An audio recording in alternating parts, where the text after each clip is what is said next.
ప్రభువునందు ప్రియ దేవుని బిడ్డలారా, the God of the Bible అనేటువంటి శీర్షికన ఒక నూతన వర్తమానం. Who is the God in the Bible and what is his mind and heart? ప్రార్థన. మమ్మలను మిక్కిలిగా ప్రేమిస్తున్న మా ప్రియ తండ్రి, మీకు వందనాలు, స్తోత్రాలు. దేవాన్ని పిలిచే భాగ్యాన్ని మీరు మాకు ఇచ్చారు, మీకు కృతజ్ఞతలు అర్పిస్తున్నాము. నీ పిల్లలము, మీరు మాతో మాట్లాడగా మాకు క్షేమము. మీ మనస్సు మాకు తెలియచేశారు. మేము ఎలా ఉండాలనో మీరు కోరుతున్నారు మాకు చెప్పారు. వాక్యములో అన్వయింపు మాకు, గ్రహింపు మాకు దయచేయము. యేసు నామమున వేడుచున్నాము తండ్రి, ఆమెన్. ప్రియమైన దేవుని బిడ్డలారా, మనము క్రొత్త నిబంధన కాలములో ఉన్నాము. మనము కృపాకాలములో ఉన్నాము. లేవియా కాండము ధర్మశాస్త్ర కాలమును వివరిస్తోంది. The period of the law of God. దేవుడు పాత నిబంధనలో ఒక దేవుడు, ఒక రకమైన దేవుడు. క్రొత్త నిబంధనలో మరొక రకమైన దేవుడు ఉండడు. పాత నిబంధనలోనూ అదే దేవుడు ఉన్నాడు, క్రొత్త నిబంధనలో ఉన్న దేవుడు ఆయనే. కాబట్టి దేవునిలో మార్పు లేదు.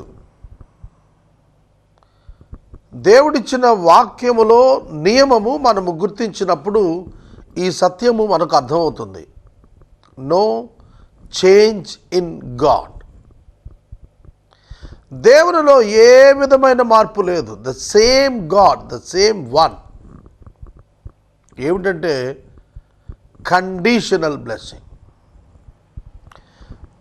కండిషనల్ బ్లెస్సింగ్, షరతులతో కూడిన దీవెన. మీరు విశ్వసించిన వారు లోబడుతున్న కొలదీ దీవెన. విశ్వసించిన వారు తిరుగుబాటు చేసిన కొలది భౌతిక నష్టము.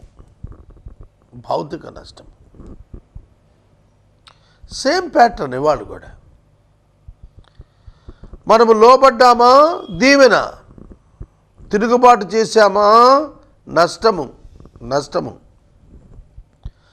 Not relating with our salvation. రక్షణ విషయంలో సంబంధం లేదు. రక్షణ నీ క్రియలలో దేని చేత ఇవ్వబడలేదు, దేని చేత తీయబడదు. నీకు ఇవ్వబడిన రక్షణ కృప చేత, కృప ద్వారా, విశ్వాసము ద్వారా ఇవ్వబడింది. అది నీ క్రియల వల్ల వచ్చింది కాదు, పోయేది కాదు. దేవుడు జస్టిఫై చేసినందుకు నీతిమంతులమయ్యాం. దేవుడు శుద్ధి చేసినందుకు పరిశుద్ధులమయ్యాం. దేవుడు తన ఎదుట మనలను తాను నిలవబెట్టుకున్నందుకు నిలబడగలుగుతాం. That is the part of the salvation. మనము రక్షించబడగానే పరలోకానికి వెళ్ళిపోవటంలా, భూమి మీద నివసించాలి. ఇక్కడ విక్టోరియస్ క్రిస్టియన్ లైఫ్ జీవించాలి. భూమి మీద దేవుని పిల్లలుగా మనం బ్రతకాలి, ఆయనకు మహిమ తేవాలి. ఆ ప్రక్రియలో మన జీవిత కాలంలో మనం మన యాటిట్యూడ్స్, మన యాక్టివిటీస్, మన ఫెయిత్, మన actions, if those who are positive to God, God will flourish us. దేవుడు విత్తనం విత్తినప్పుడు దానికి ఫలం ఇస్తాడు, దానికి రూపం ఇస్తాడు, చెట్టు ఇస్తాడు, ఫలం ఇస్తాడు. అసలు విత్తనమే లేకపోతే ఏమి ఇవ్వలేడు కదా.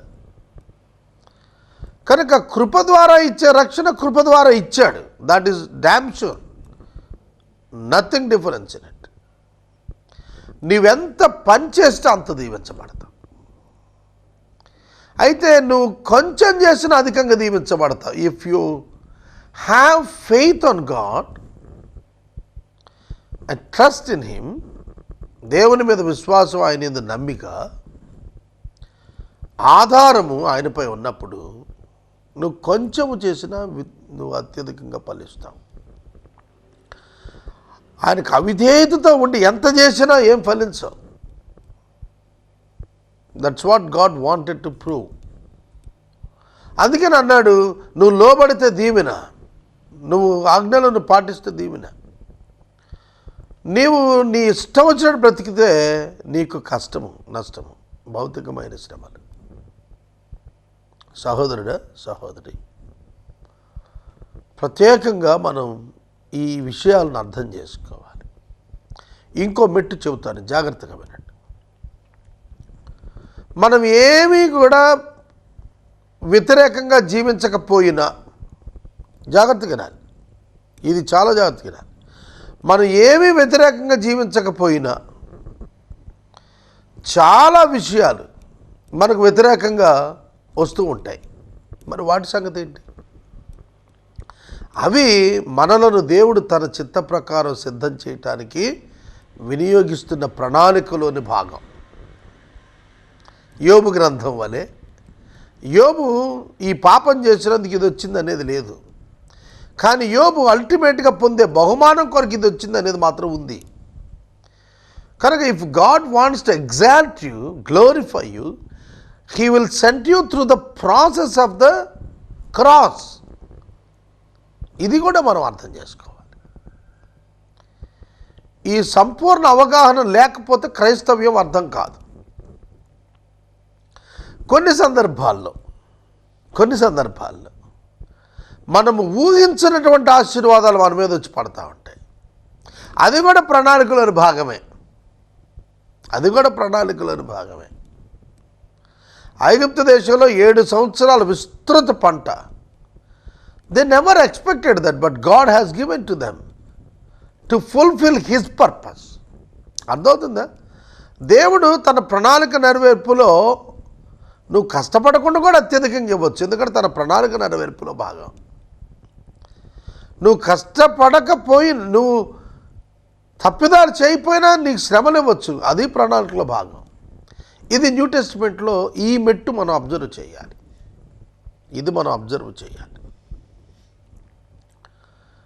ఇంకో మాట చెబుతాను. సొలొమోను గారికి ఇచ్చిన జ్ఞానం సొలొమోను యొక్క క్రియలను బట్టి వచ్చింది కాదు, దైవ ప్రణాళికలో అతని పరిపాలనలోని ఔన్నత్యాన్ని దేవుడు చూయించడానికి ఇచ్చినటువంటి. It is from God, nobody questions him. ఎవరు అడగటానికి వెళ్ళలేదు. పౌలుకు సంభవించిన శ్రమలు ఆయన ప్రణాళికలో పార్ట్. పౌలు పాపాలను బట్టి కాదు వచ్చినాయి. ఈ డిఫరెన్సియేషన్ న్యూ టెస్టిమెంట్లో మనం తెలుసుకోవాలి. ఒక బిలీవర్గా, if you obey, God will bless you. If you disobey, you will receive the punishment on the earth. You will face difficulties. Satan will take over the conditions.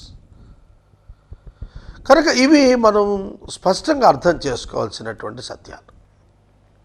దేవుడు ఏ విధంగా ఆపరేట్ చేస్తాడు మనల్ని, అది మనం గుర్తెరగాలి. ఒక్క సత్యం గుర్తెరగండి, అదేమిటంటే, ప్రధానమైనది ఏమిటంటే రిపెంటెన్స్. మీరు అవిధేయులైనప్పుడు మీ పరిస్థితులన్నీ కూడా వికటించటం మీకు తెలిసిపోతుంది. అప్పుడు ప్రభువు దగ్గరికి వచ్చి పశ్చాత్తాపడినప్పుడు దేవుడు మళ్ళీ రెస్టోర్ చేస్తాడు. He remember the covenant and restore you. ఏమేమి వ్యత్యాసం ఉంచుకోడు, మళ్ళీ సరి చేసేస్తాడు. If you come to God, he will come to you. If you obey to God, God will bless you. ఇక లేకపోతే ఇక దేవుడు ఏంటండి? విధేయత చూపిన వాడికి ఏమీ చేయకపోతే ఆయన అన్యాయస్తుడు కాడా? కనుక తన ప్రణాళిక చొప్పున నడిపిస్తూ మనుషుల విధేయత చొప్పున వారికి దీవెన ఇచ్చేటువంటి దేవుడు కూడా బైబిల్లో మనకు కనిపిస్తున్నాడు. ఒక్కొక్క సేవకుడు చాలా విస్తృతంగా ఎదుగుతూ ఉంటాడు. ఒక్కొక్క సేవకుడు ఎంత కష్టపడినా అక్కడే ఉంటాడు. You can't judge that. నువ్వు దాన్ని తీర్పు తీర్చలేవు. నా చర్చ్ 10 మెంబర్స్ ఉన్నారు, 26 ఏళ్ళు సేవకు వచ్చి. నువ్వు చేయలేదు కనుక నేను ఇవ్వలేదు అని అంటానికి లేదు. ఆయన ఇవ్వాలనుకుంటే ఇవ్వచ్చు. నేను టీవీ ప్రాజెక్ట్ చేశాను. టీవీలో నేను ప్రపంచంలో అత్యధికమైన ప్రసంగాలు చేశాను. It's the world record. దేవుడు నాకు ఇది ఇచ్చాడు, ఇంకొకరికి సంఘాన్ని ఇచ్చాడు, మరొకరికి నాయకత్వాన్ని ఇస్తాడు. His eternal plan fulfils in our life. అది మనం అర్థం చేసుకోవాలి.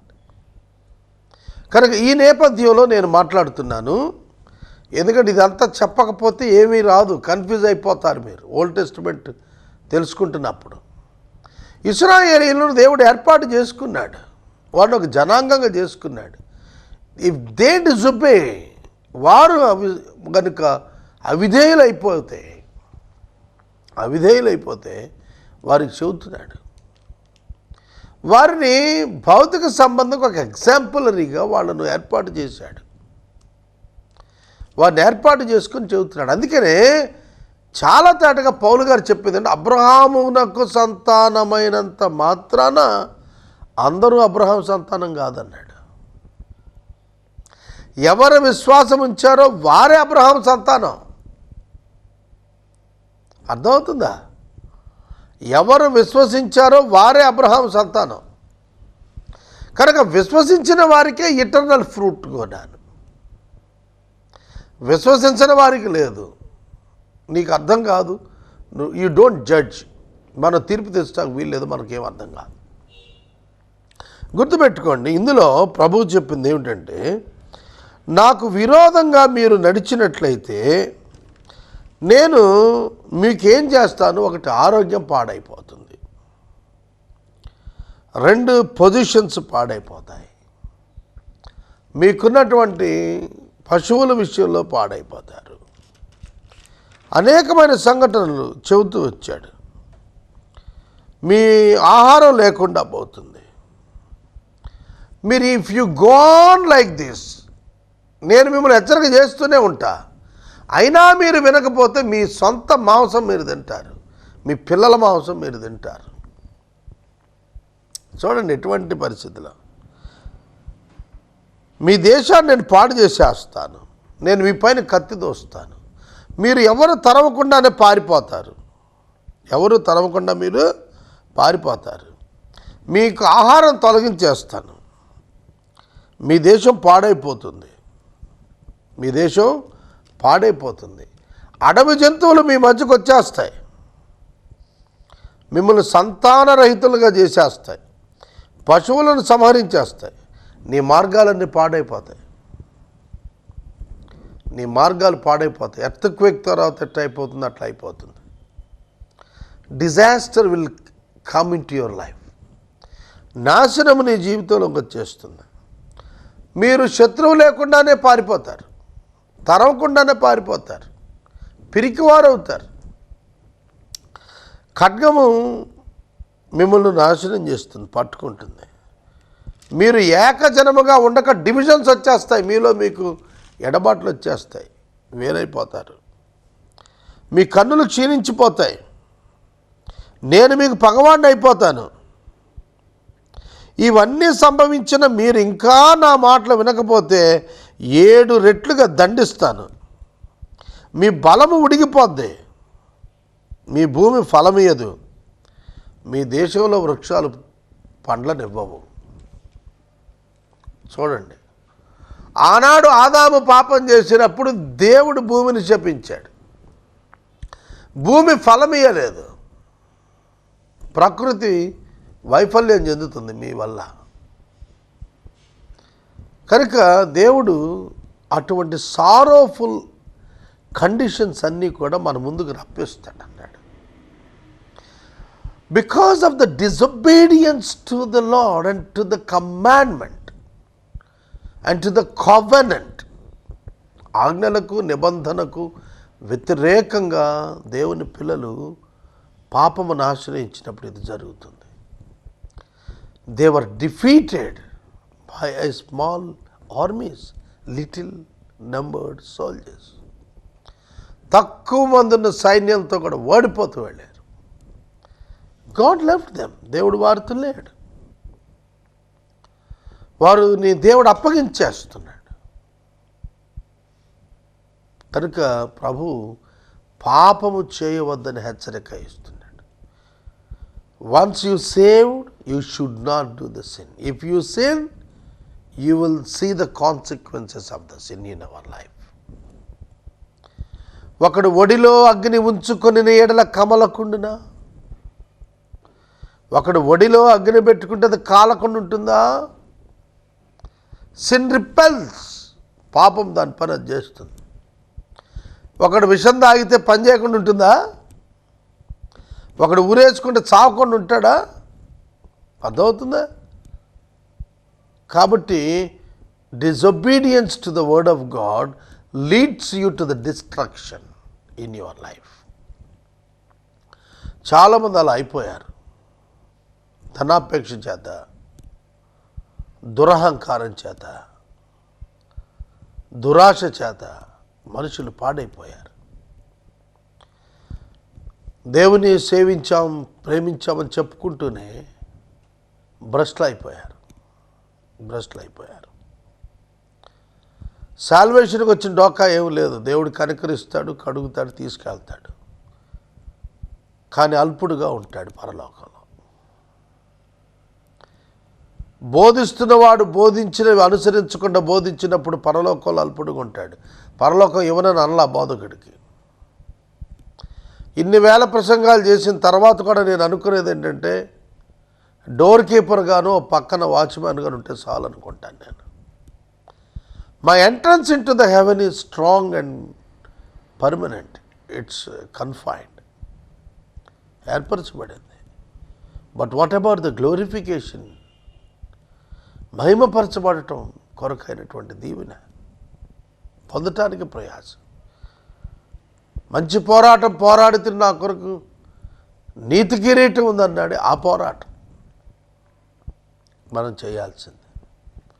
సహోదరుడా, సహోదరి, నీవు నీ హృదయమును లోబరుచు. దేవునికి నీ హృదయాన్ని లోబరుచు. నువ్వు ఒప్పుకో. నీ ప్రభువును నీవు ఒప్పుకో. క్షమాపణ కోరుకో. నీ ప్రతిదండన విషయంలో సమాప్తికి రా.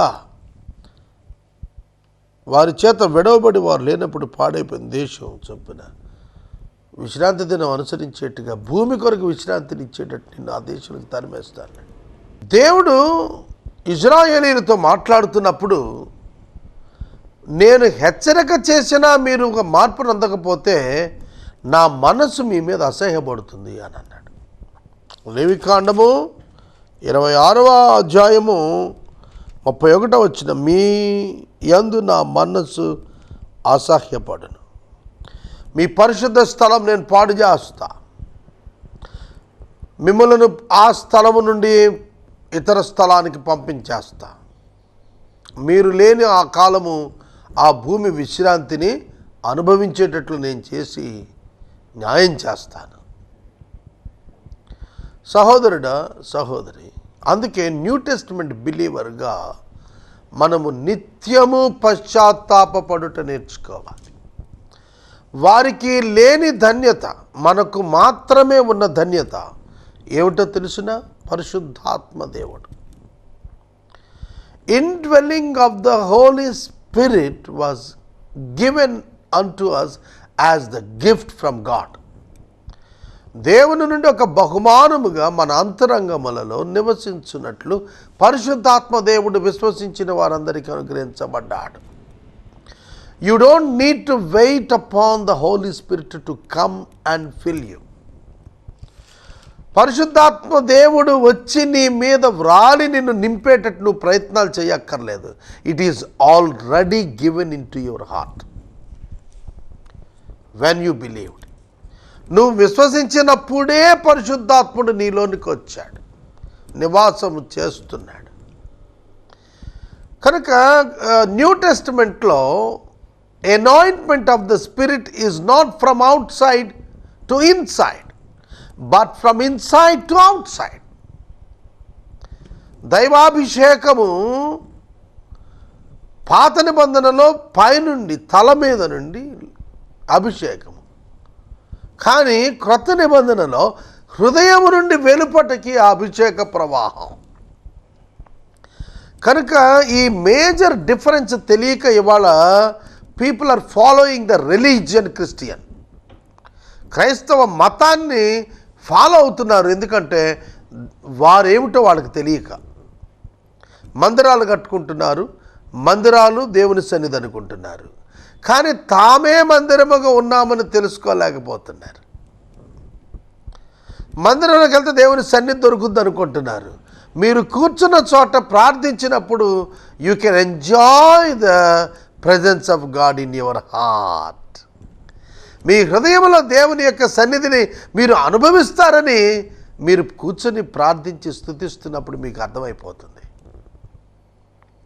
మీ ఆనందం అధికమైపోతుంది. When you read the scriptures and meditate them, you will enjoy in your spirit.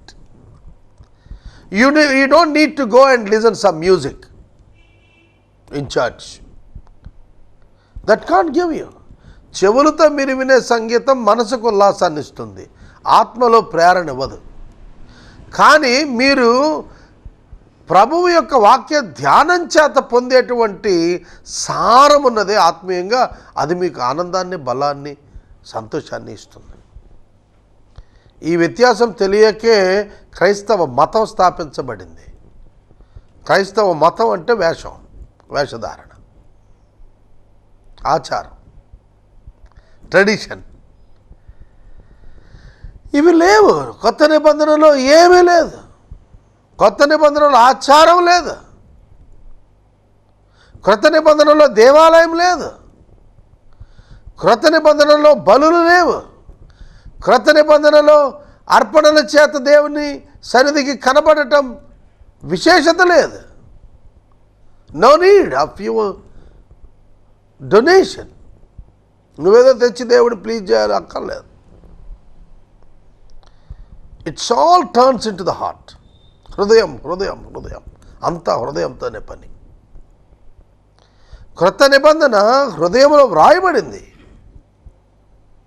మాంసపు గుండె అన్నాడు దాన్ని, మెత్తటి గుండె, కఠినమైన రాతి గుండె కాదు మనది. Because the Holy Spirit God is indwelling us. He is in us. ఆత్మదేవుడు మనలో ఉన్నాడు.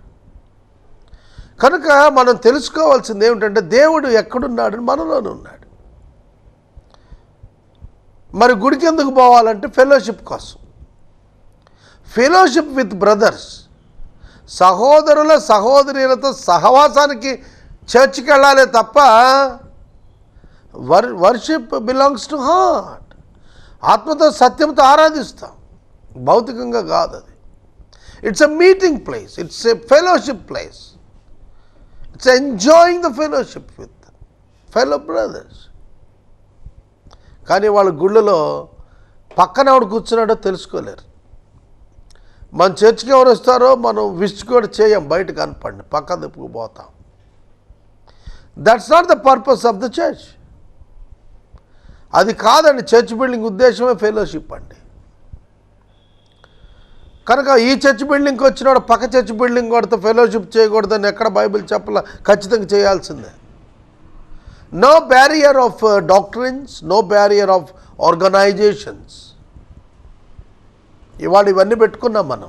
నువ్వు క్యాథలిక్, నువ్వు క్రిస్టియన్, నువ్వు ప్రొటెస్టెంట్, నువ్వు సిరియన్ ఆర్థడాక్స్, నువ్వు పెంటకోస్ట్, నువ్వు బ్యాప్టిస్ట్, ఇవేమీ లేవండి. ఇవన్నీ మనుషులు కల్పించినవే.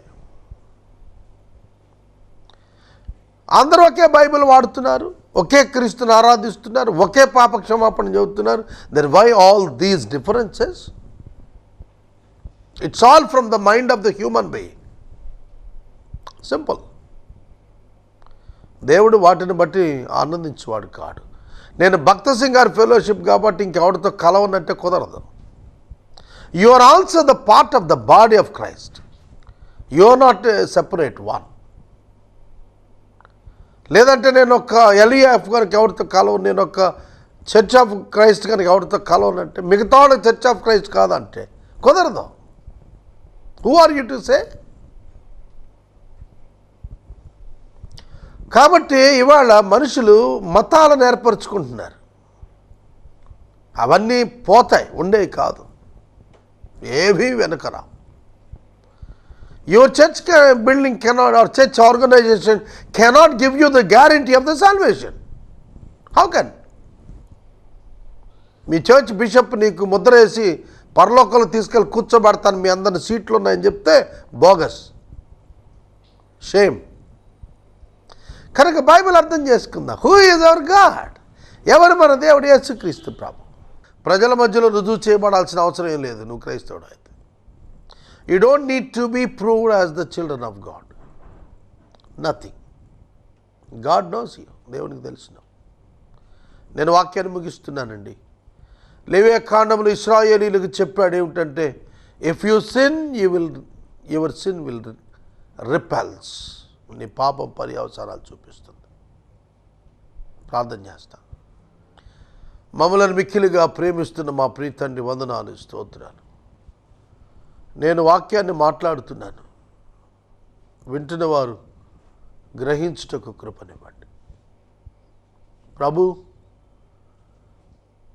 క్రైస్తవ్యంలో మతపోకడ ఆంతర్యాలు తొలగించండి. ప్రతి ఒక్కరము నీకు విధేయత చూపి జీవించటకు సహాయం చేయండి. యేసునామమున అడుగుచున్నాం తండ్రి, ఆమేన్. తండ్రి అయిన దేవుని ప్రేమ, కుమారుడైన యేసయ్య కృప, పరిశుద్ధాత్మని అన్యోన్య సహవాసం సదా మనకు తోడైండును గాక. ఆమేన్.